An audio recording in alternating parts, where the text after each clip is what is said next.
Hello everyone. म चाहिँ आज यो भिडियो विशेष गरेर युट्युबमा रेसिपी सेयर गर्नुहुने सम्पूर्ण युट्युबरहरूप्रति हार्दिक धन्यवाद दिनको लागि बनाउँदैछु। किनभने मैले युट्युबलाई चाहिँ मैले एउटा इन्टरटेनमेन्टको लागि मात्रै लिइराखेको थिएँ नि त। अब युट्युबमा फिल्महरू, ड्रामाहरू, अब आफूलाई मन परेको गानाहरू हेर्ने, सुन्ने प्रायः त्यस्तै गरिन्थ्यो।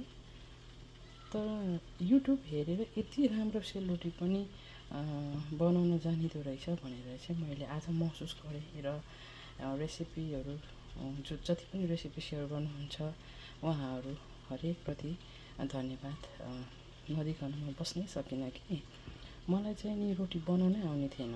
मेरो घरमा कुनै कार्यक्रम भयो भने म किनेर ल्याउँथेँ कि मान्छे लगाएर बनाउन लगाउँथेँ होइन। त्यसो गर्दाखेरि हजुरको कस्ट पनि धेरै पर्ने अनि आफूले सोचेको जस्तो रोटी पनि नबन्ने त्यस्तो भएको थियो।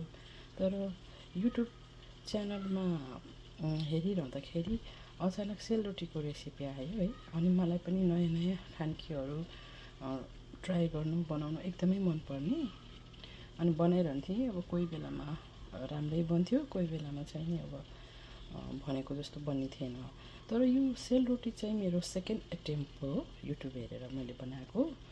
अस्ति 2-4 दिन अगाडि अनि 1 हप्ता अगाडि पनि मैले बनाएको थिएँ युट्युब हेरेर। त्यो बेलामा पनि मैले फर्स्ट एटेम्पमा नै राम्रै बनेको थियो। आज यो मेरो दोस्रो प्रयासमा यतिको बनाएँ। जीवनमा मैले पहिलो पटक यसरी सेल आफूले घरमा बनाएर मेरो साथीभाइहरूलाई खुवाउँदैछु, परिवारलाई खुवाउँदैछु है।